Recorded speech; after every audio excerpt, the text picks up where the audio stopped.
He's a master of sniper science. The storm of the fascist evil. The golden hands.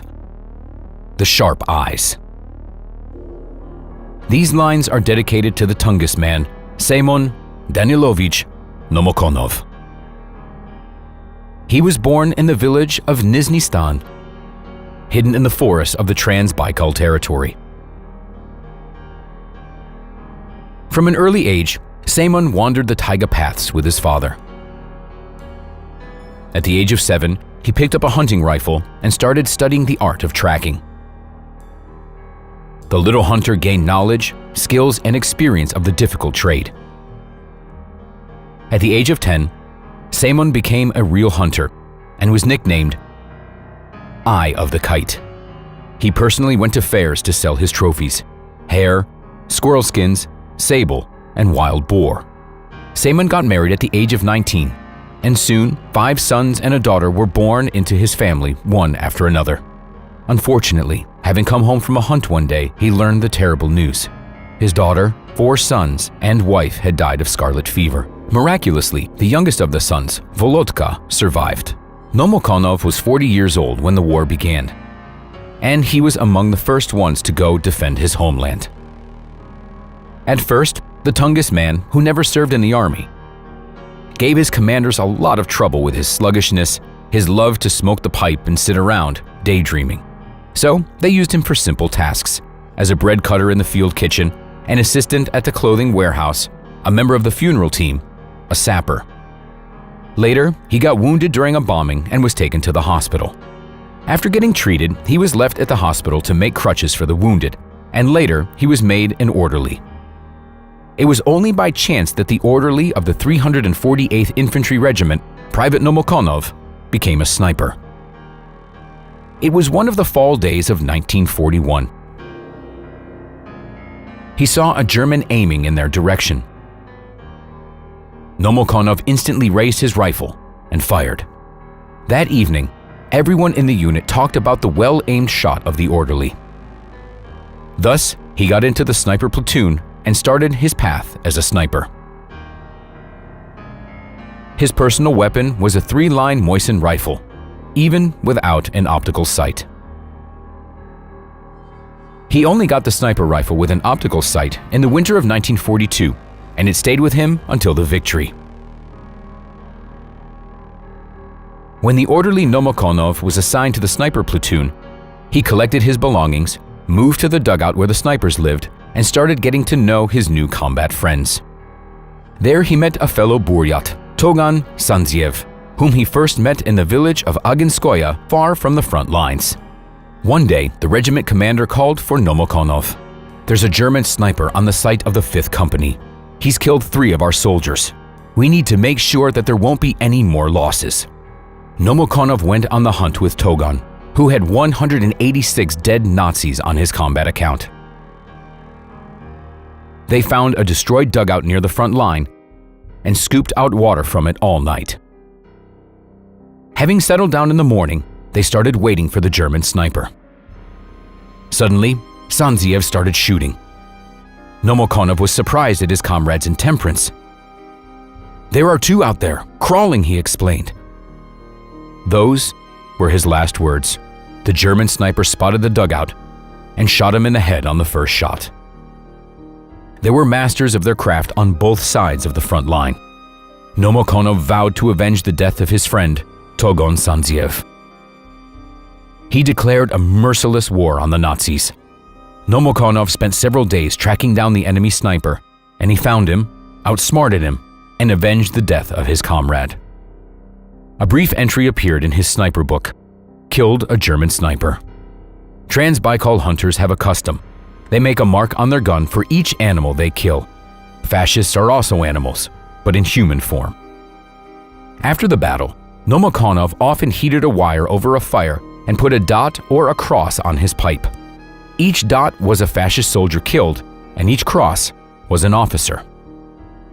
One day, Semyon was sitting in his hideout. He'd noticed a suspicious group of high-ranking officers a while ago, and he could have already killed at least some of them, but his hunting instinct told him that a more important target might soon appear. So he decided to wait. Soon, a German man in an overcoat with a fur collar came out of the dugout. Judging by how everyone was fussing around him, Nomokonov realized that he was someone important. He aimed, and he fired. The fascist fell on the snow.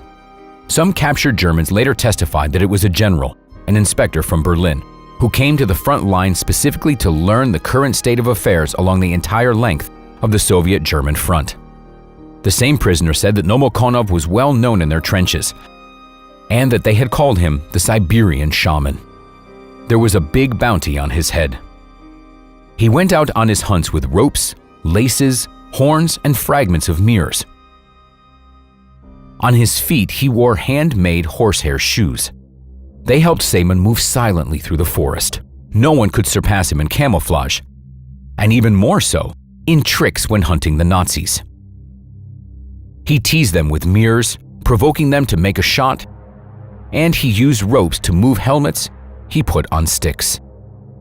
The Germans threw their best forces in order to try and capture the Siberian Shaman, who posed a huge problem for them, but Nomokonov seemed to be invincible. One day, a female sniper was put up against him. After the shot that ended his exhausting duel, he crawled to the place where the defeated enemy lay. He was surprised to see that in front of him lay a young woman in spotted camouflage overalls, her head buried in the grass. Her long blonde hair was red with blood. Having lost hope of defeating the Siberian Shaman in combat, the enemies tried to get him to switch sides. They used a loudspeaker to promise him huge amounts of money, a heavenly life in the Reich, expensive villas, cars, and even beautiful women.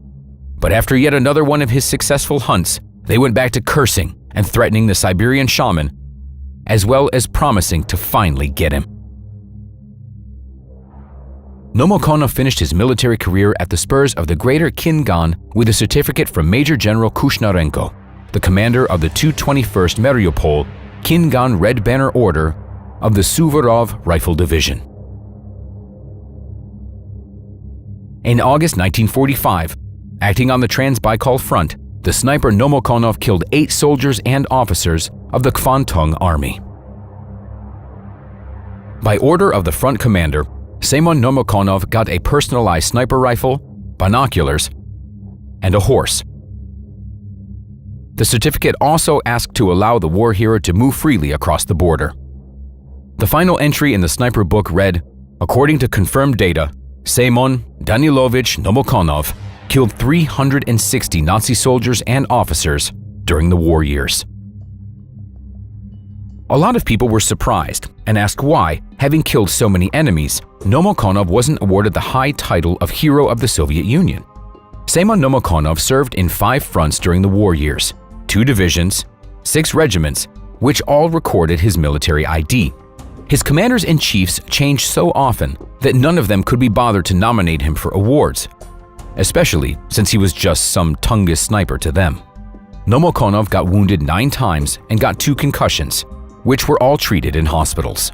Modest and very kind by nature, he always went where he was ordered after treatment. His comrades became officers, got moved up in ranks, while he continued his hunt. Soviet soldiers bravely fought for peace on Earth, and none of them demanded any orders or medals. They got what their commanders decided on. After returning home from the war, Nomokonov didn't just sit back at home. He returned to his former profession. He worked as a carpenter in Dostroy and as a foreman of a construction team during summers. His family was big and friendly. His second wife, the beautiful Marfa Vasilyevna, gave birth to 6 sons and 2 daughters. At the call of the party, Semyon Nomokonov went to work in agriculture as a carpenter in the Rodina Agricultural Artel in the Shilinsky district. In 1972, the family of a frontline sniper had 9 children and 13 grandchildren. All of his sons served in the army. On July 15, 1973, the honorary soldier, the famous frontline sniper from Trans-Baikal, died. Friends, that's the story of the Siberian Shaman, who volunteered to go to the front lines and become one of the best snipers of World War II. And that's all for today. Like the video, subscribe to our channel, and we'll see you next time.